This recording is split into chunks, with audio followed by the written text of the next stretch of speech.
আসসালামু আলাইকুম। কেমন আছেন আপনারা সবাই? আশা করি সবাই ভালো আছেন। আলহামদুলিল্লাহ আমরা সবাই ভালো আছি। তো চলে আসলাম আজকে নতুন আরেকটি ব্লগ ভিডিও নিয়ে। তো আজকে আমি সবজি দিয়ে বিরিয়ানি রান্না করব, তো সেটাই আপনাদের সাথে ছোট্ট করে একটু শেয়ার করব। আশা করি ভালো লাগবে।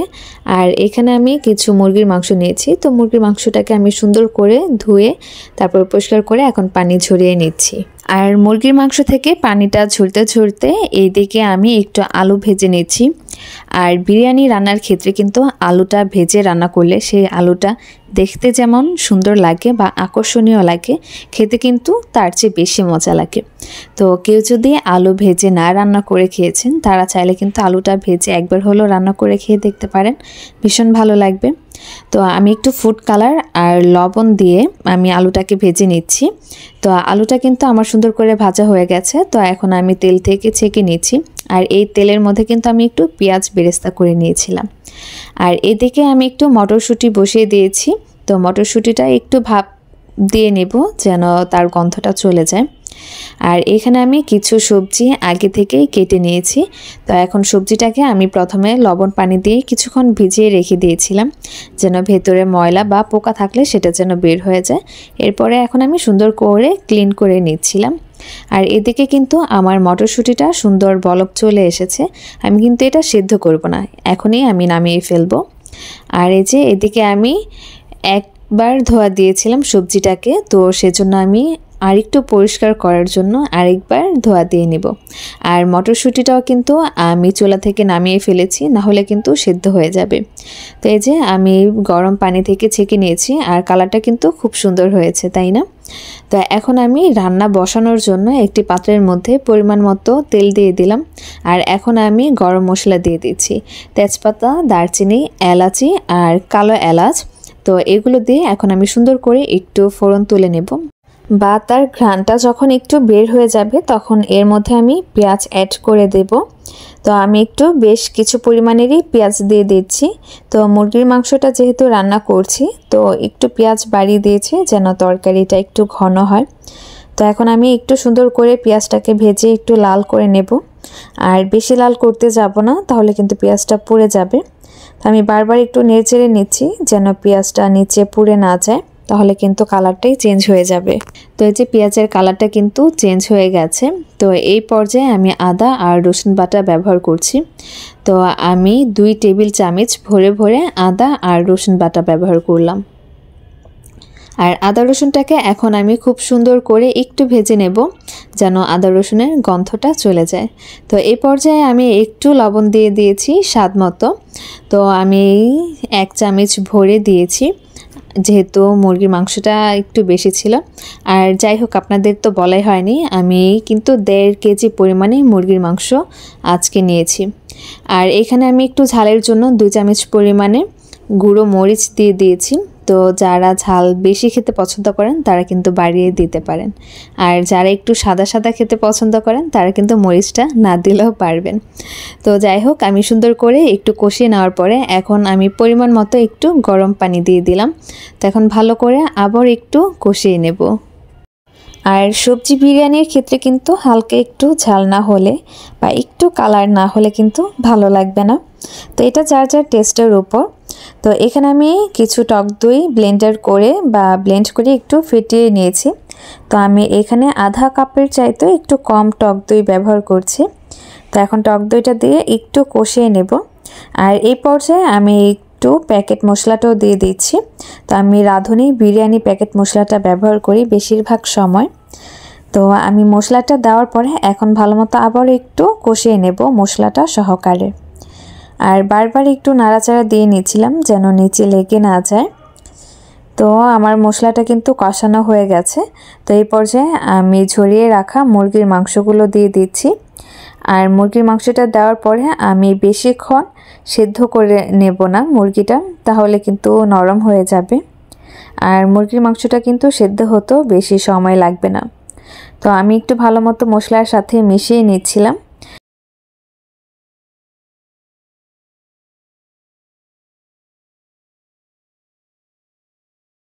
তো ভালো মতো মিশিয়ে নেওয়ার পরে এখন আমি একটু ঢাকনা দিয়ে ঢেকে রেখে দেব কিছু সময়ের জন্য।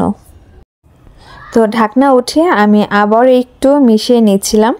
তো নিচে কিন্তু হালকা একটু দেখা যায় না, সরলেই লেগে যায়। তো আমি এই পর্যায়ে একটু পানি দিয়ে দিলাম, অল্প একটু গরম পানি দিয়েছি।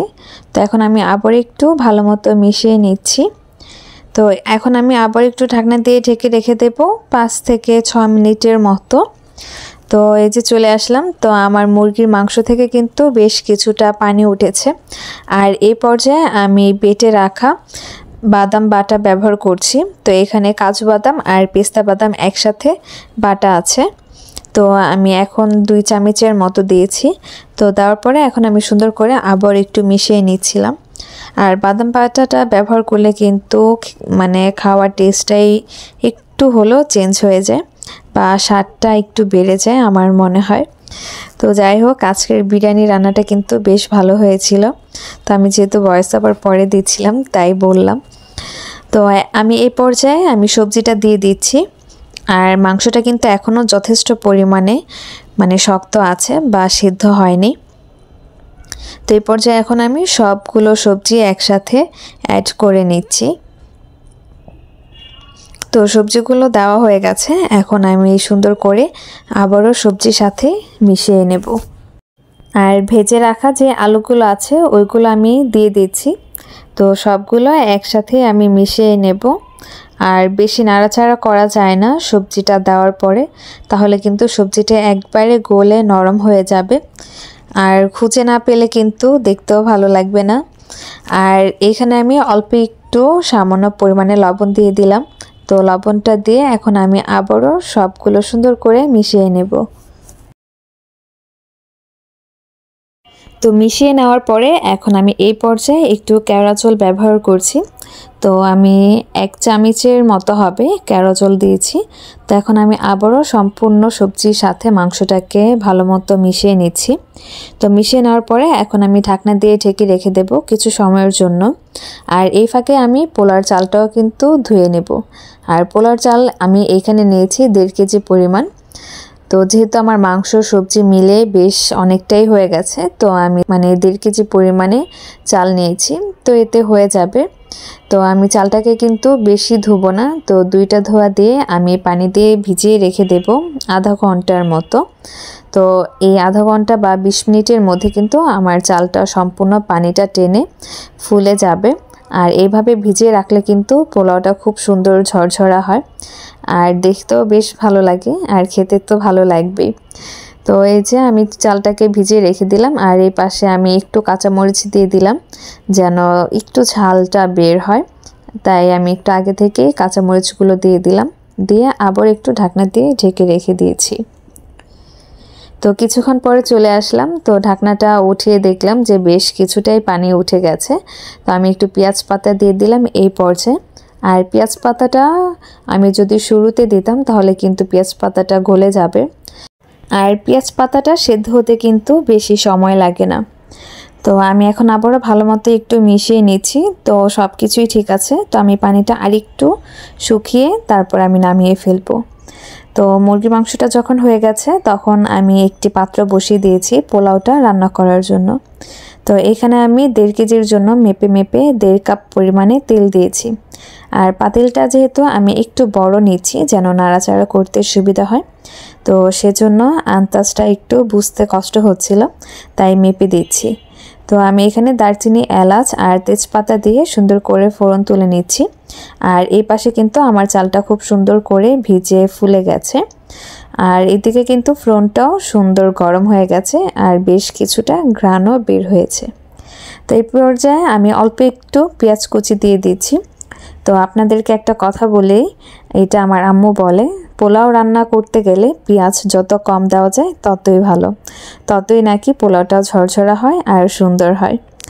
তো পেঁয়াজটা আমি বেশি লাল করিনি। তো হালকা যখন একটু মজে গেছে তখন আমি এইখানে আদা আর রসুন বাটা দিয়ে দিলাম 1 চামচের পরিমাণে। তো আদা রসুনটা আমি সুন্দর করে আগে একটু ভেজে নিয়েছি। এখন আমি পোলাও চালটাকে সুন্দর করে পানি থেকে ঝরিয়ে দিয়ে দিলাম। আর এই পর্যায়ে আমি একটু কাঁচামরিচ ব্যবহার করেছি কয়েকটা। তো দেওয়ার পরে এখন আমি সুন্দর করে চালটাকে ভেজে নিয়েছি। তো চালটা ভাজা দেওয়ার পরে এখন আমি পরিমাণ মতো পানি দিয়ে দিচ্ছি। আর 1 কেজি পরিমাণে চালের মধ্যে কিন্তু আমি 7 গ্লাস পানি ব্যবহার করে থাকি। আর যেহেতু আমি এখানে 1.5 কেজি পরিমাণে পোলাও রান্না করছি, তো সেজন্য আমি 10.5 গ্লাস পরিমাণে পানি দিয়েছি। আর যদি লিকুইড দুধ দেন তাহলে কিন্তু পানির পরিমাণটা একটু কমিয়ে দিতে হবে। তো আমি যেহেতু গুঁড়া দুধ ব্যবহার করেছি, তো আমি পানিটা 10.5 গ্লাস দিয়েছি। তো আমি লবণটা একটু চেক করে দেখলাম সব কিছু ঠিক আছে। তো আমি ঢাকনা দিয়ে একটু ঢেকে রেখে দিয়েছিলাম, তো পানিটা কিন্তু কিছুটা টেনেছে। তো আমি আবারও ঢাকনা দিয়ে ঢেকে রেখে দেওয়ার পরে কিন্তু পানিটা একবারেই শুকনো শুকনো হয়ে গেছে। তো এই পর্যায়ে আমি কিন্তু একবারে দমে বসিয়ে দিচ্ছি। তো আমি ভালো মতো চালটাকে একটু সাইড করে নিয়ে এখন সুন্দর করে দমে দিয়ে রেখে দিয়েছিলাম 25 মিনিটের মতো। তো এই যে 25 মিনিট পর চলে আসলাম, তো দেখতেই পাচ্ছেন আমার পোলাওর চালটা কিন্তু খুব সুন্দর ঝরঝরা হয়েছে। আর একটু চেক করে নিয়েছিলাম যে কান্নি আছে কিনা বা শক্ত আছে কিনা, তো তেমন কোনো সমস্যাই ছিল না। তো মাশাআল্লাহ দিলে চালটা খুব সুন্দর ঝরঝরা হয়েছিল। আর এই পর্যায়ে আমি মাংসটাকে অ্যাড করে দিয়েছি। আর এখন আমি সুন্দর করে মিশিয়ে নেব। আর এমনভাবে মেশাতে হবে যেন মাংসটা মানে নরম হয়ে না যায় বা সবজিটা যেন নরম হয়ে না যায়। তো বেশি নাড়াচাড়া কিন্তু করা যাবে না। তো আমি কিন্তু খুব মানে আস্তে ধীরে নাড়াচাড়া করে মিক্স করছিলাম যেন চালটাও মানে একবারে নরম না হয়ে যায়। আর চালটা কিন্তু একটু শক্ত শক্ত করেই রান্না করতে হবে, মানে একটু ঝরঝরা করে। তো তরকারিতে যে পানিটা থাকে, তো সেই পানিটা থেকেও কিন্তু চালটা আরেকটু সেদ্ধ হয়ে বা একটু নরম হয়ে যাবে। তো এই যে আমার সুন্দর করে মিক্স করা হয়ে গেছে, তো আমি একটু সাইড করে নিচ্ছিলাম। এখন আমি আবারও রেখে দেব 10 মিনিটের মতো। তো তার উপরে আমি একটু জাফরান দিয়ে দিচ্ছি। তো আমি জাফরান ভিজিয়ে রেখে দিয়েছিলাম। তো জাফরানটা দেওয়ার পরে এখন আমি উপরে একটু পেঁয়াজ বেরেস্তা দিয়ে দিব। এতে কিন্তু খুব সুন্দর একটা ফ্লেভার আসে আর খেতেও ভালো লাগে। তো এই যে আমার রান্নাটা হয়ে গেছে। তো কেমন লাগলো আপনাদের কাছে সেটা কিন্তু অবশ্যই জানাতে পারেন, বা জানাতে কিন্তু একদমই ভুলবেন না।